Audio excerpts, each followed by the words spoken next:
নমস্কার, দেখছেন talk to Bangla. আমি অভিষেক করেছি আপনাদের সাথে। এই মুহূর্তে যে খবর নিয়ে উপস্থিত হয়েছি, সারা ভারতবর্ষের কাছে না হলেও পশ্চিমবঙ্গে মাথা নত করতেই হলো জ্ঞানেশ কুমারকে, এবং সেই নজিরটাই একমাত্র মুখ্যমন্ত্রী মমতা বন্দ্যোপাধ্যায় সৃষ্টি করতে পারলেন। তেমনই ছবিটাকেই তো এই মুহূর্তে সামনে উঠে এলো। আপনাদের এর আগের খবরেই জানিয়েছিলাম যে মুখ্যমন্ত্রী মমতা বন্দ্যোপাধ্যায় তার দ্বিতীয় চিঠিটা পর্যন্ত জ্ঞানেশ কুমারকে উদ্দেশ্য করে লিখেছে, এবং সম্পূর্ণ সেই চিঠিতে পর পর বিএলওদের যে মৃত্যু ঘটছে সারা পশ্চিমবঙ্গ জুড়ে, এখনো পর্যন্ত 3জন বিএলও তারা কাজের চাপে মারা গিয়েছেন, কেউ সুইসাইড করে, কেউ হার্ট অ্যাটাক করে, সেই বিএলওদের কথা উদ্ধৃত করে দ্বিতীয় চিঠি তিনি লিখেছিলেন, 2 পাতার চিঠি। এবং তার পরবর্তীতে ইলেকশন কমিশনারকে সারা ভারতবর্ষের মধ্যে একটা রাজ্যের কাছে মাথা নত করতে হলো, এবং সেটা পশ্চিমবঙ্গ।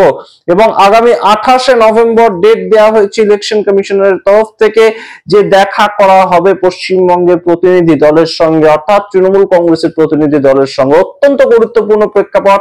অন্যদিকে এখনো পর্যন্ত স্টেট ইলেকশন অফিস, যেটা স্টেট ইলেকশনের যে দপ্তর, সেখানে চিফ ইলেকশন কমিশনার পশ্চিমবঙ্গের তরফ থেকে তার সঙ্গে দেখা করতে পারেননি বিভিন্ন যারা গতকাল প্রতিনিধি দল গিয়েছিলেন সেখানে, তারা এখনো পর্যন্ত তাই জন্য ধর্ণা মঞ্চ সাজিয়ে সেখানে বসে রয়েছেন। কাল সারা রাত সেখানে ধর্ণা দিয়েছেন। অত্যন্ত গুরুত্বপূর্ণ প্রেক্ষাপট। এই মুহূর্তে এসআইআর নিয়ে একটা নতুন দিশা, একটা নতুন আন্দোলনের পথ পশ্চিমবঙ্গ দেখাচ্ছে সারা দেশকে। সমস্তটা ব্যাখ্যা করব আপনাদের। তার আগে অবশ্যই টক টু বাংলা ইউটিউব চ্যানেলটিকে সাবস্ক্রাইব করে নিন, এই ভিডিও দেখুন শেষ অবধি স্কিপ না করে। গতকালই আপনাদেরকে জানিয়েছিলাম যে বিভিন্ন বিএলওরা কাজের চাপ সহ্য করতে পারছেন না, তাই জন্য কলেজ স্ট্রিট থেকে সরাসরি একদম একটা মিছিল করে, বিশাল মিছিল করে সেখানে তারা গিয়েছিলেন স্টেট ইলেকশন কমিশনার, তার সঙ্গে দেখা করতে এবং তাদের কাছে ডেপুটেশন জমা দিতে। কিন্তু তাদেরকে একদম আটকে দেওয়া হয়, এবং তার পরবর্তীতে 14 জনের একটি প্রতিনিধি দল, 4 জন বিএলও যার মধ্যে রয়েছেন, বাদ বাকি সবাই শিক্ষাকর্মী, কেউ শিক্ষক, কেউ অধ্যাপক, বিভিন্ন জায়গা থেকে রয়েছেন, এবং তারা পরবর্তীতে সেখানে রাত ভর ধর্ণা করেন।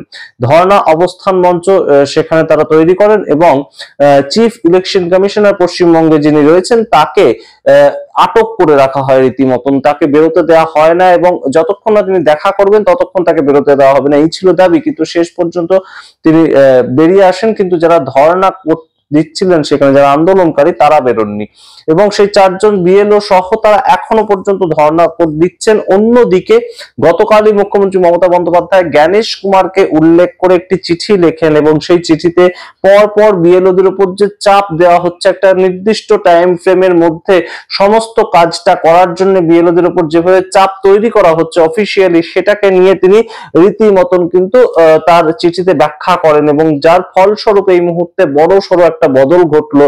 আমরা এই মুহূর্তে যা খবর পাচ্ছি, ইলেকশন কমিশনের পক্ষ থেকে আগামী 28শে নভেম্বর তৃণমূল কংগ্রেসকে সময় দেওয়া হয়েছে, এবং পশ্চিমবঙ্গের তরফ থেকে তৃণমূল কংগ্রেসের প্রতিনিধিরা একদম সরাসরি ইলেকশন কমিশন তাদের দপ্তরে গিয়ে কথা বলবেন।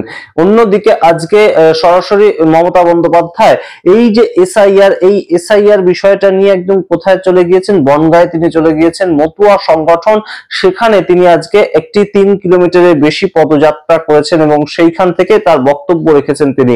এবং সেই বক্তব্য তিনি যখন রাখছেন, তার মধ্যে বিভিন্ন বিষয় উঠে এসেছে। আপনাদের বলে রাখি যে বনগাঁর যে বর্ডার এরিয়া, সেখানে বহু পরিমাণে বাংলাদেশি মানুষজন এসে সেখানে থেকে গিয়েছেন, এবং সেখানে তারা বহুদিন ধরে থাকছেন, কোনোভাবে হিন্দু শরণার্থী হিসেবে তারা থেকেছেন। কিন্তু এখন তারা গত দুটো ভোটে আমরা দেখতে পেয়েছি যে 2024 সালে এবং 2021 সালে বিজেপিকে, ভারতীয় জনতা পার্টিকে বহু পরিমাণে ভোট দিয়ে তারা কিন্তু জিতিয়েছিলেন। কিন্তু তার পরবর্তী যে উপনির্বাচন হয়, সেখানে আবার দেখা যায় তৃণমূল কংগ্রেস সেই ভোটের মধ্যে একদম শীত কাটতে সমর্থ হয়েছে, এবং যে ভোট ব্যাংকের তরফ থেকে মমতা বালা ঠাকুর রাজ্যসভার এমপি এবং তার মেয়ে মধুপর্ণা ঠাকুর, তিনি রিসেন্টলি উপনির্বাচনে একদম হই হই করে জিতে গিয়েছিলেন বাগদা বিধানসভা কেন্দ্র থেকে। সেই জায়গাটাতে কিন্তু আবারও একটা ফোকাস করেছেন মুখ্যমন্ত্রী মমতা বন্দ্যোপাধ্যায়, এবং সেখানে আজকে পদযাত্রা করে, মিছিল করে, তার পরবর্তী মানুষের সঙ্গে কানেক্ট করার মাধ্যমে এই জায়গাটা কিন্তু কোথাও একদম বোঝাতে স্পষ্ট তিনি সমর্থ হয়েছেন যে এই এসআইআর এর নাম করে মানুষের নাম বাদ দিয়ে দেওয়ার একটা কল করছে ভারতীয় জনতা পার্টি এবং ইলেকশন কমিশন। এই জায়গাটা কিন্তু অত্যন্ত গুরুত্বপূর্ণ ভাবে তিনি বারংবার বুঝিয়েছেন।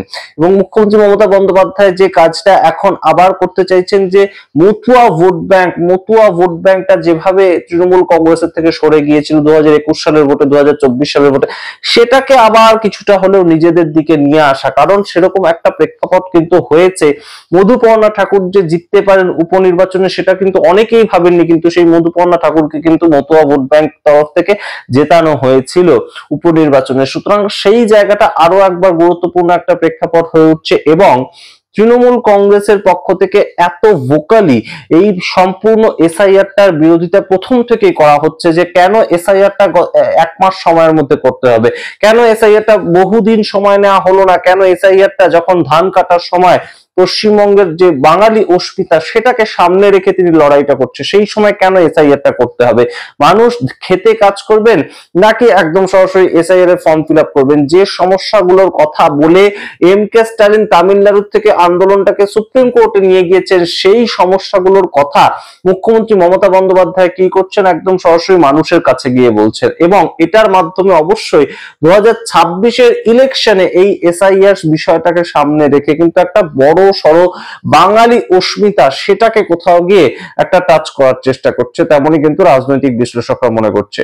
এবং এই মুহূর্তে গুরুত্বপূর্ণ যেটা আপডেট উঠে আসছে, মুখ্যমন্ত্রী মমতা বন্দ্যোপাধ্যায় তাদের যে চাপ এবং গতকাল থেকে বিএলওদের তরফ থেকে যে আন্দোলন গড়ে তোলা হয়েছে এবং তার সঙ্গে বহু তৃণমূল সংগঠন তাদের সঙ্গে যুক্ত, এরকম বহু নেতা নেতৃত্বরাও ছিলেন সেই আন্দোলনে, সেই আন্দোলনের কাছে কিন্তু কোথাও গিয়ে ইলেকশন কমিশন তাদেরকে নথি স্বীকার করতে হলো। না হলে ভারত জুড়ে যে সমস্ত রাজ্যগুলোতে ইলেকশন কমিশনার জ্ঞানেশ কুমার এই 1 মাসের মধ্যে সম্পূর্ণ এসআইআর প্রক্রিয়াটা করছেন, সেখানে কোনো রাজ্যের কোনো দলের কাছে এইভাবে তাদের নথি স্বীকার করতে হয়নি যে তারা একটা দেখা করবেন রাজনৈতিক দলের প্রতিনিধিদের সঙ্গে, সম্পূর্ণ সময় দিয়ে তারা কি কি অসুবিধা হচ্ছে সেগুলো জানতে চাইবেন। তার কারণ তাদের কথা অনুযায়ী তারা যেমন করছেন কাজটা সেটা সবচেয়ে ঠিক হয়েছে, কিন্তু সেটা যে ঠিক হচ্ছে না, কোথাও গিয়ে চোখে আঙ্গুল দিয়ে কিন্তু আরো একবার পশ্চিমবঙ্গ দেখিয়ে দিল। এবং মুখ্যমন্ত্রী মমতা বন্দ্যোপাধ্যায় যেটা বলছে যে এটা বাংলা, এটা বিহার ইউপি নয়, বিহার ইউপিতে যেটা সহজে হয়ে যাচ্ছে সেটা বাংলায় হবে না।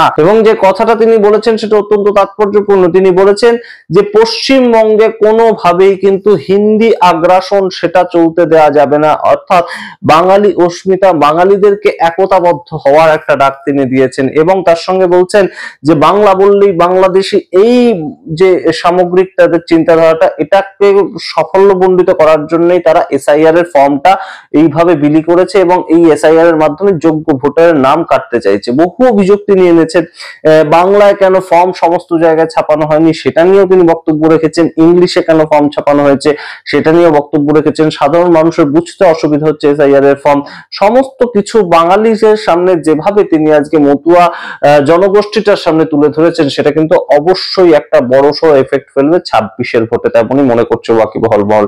সমস্তটা রাখলাম আপনাদের সামনে, তবে অবশ্যই এই মুহূর্তে রাত ভোর ধর্ণা প্রদর্শন করার পরে ইতিমধ্যেই যে খবরটা উঠে আসছে, পশ্চিমবঙ্গের বিএলও তাদের সমস্যা নিয়ে যে কথাবার্তাগুলো বলতে গিয়েছিল স্টেট ইলেকশন কমিশনের দপ্তরে, সেটার কাছে কিন্তু নথি স্বীকার করতে হলো ইলেকশন কমিশন অফ ইন্ডিয়া তাকে। অর্থাৎ জ্ঞানেশ কুমার এর পরবর্তীতে শেষ পর্যন্ত কোনো উত্তর দেন কিনা মুখ্যমন্ত্রী মমতা বন্দ্যোপাধ্যায়কে চিঠির মাধ্যমে, সেটা আমরা নজর রাখবো। পরপর দুখানা চিঠি এই প্রথম কোন চিফ মিনিস্টার জ্ঞানেশ কুমারকে উদ্দেশ্য করে দিয়েছে, ইলেকশন কমিশন অফ ইন্ডিয়া তাদেরকে উদ্দেশ্য করে নয়, কিন্তু to dear mister Gyanesh Kumar এই বলে চিঠিটা অ্যাড্রেস করা হয়েছে। সেখান থেকেই বড় সড়ো একটা এই মুহূর্তে কিন্তু ধাক্কা খেলো জ্ঞানেশ কুমার। আপনারা কি মনে করেন সামগ্রিক রিপোর্টের ভিত্তিতে? অবশ্যই কমেন্ট বক্সে কমেন্ট করে দেখতে থাকুন। টক টু বাংলা, অবশ্যই টক টু বাংলা ইউটিউব চ্যানেলকে সাবস্ক্রাইব করে দিন। ধন্যবাদ।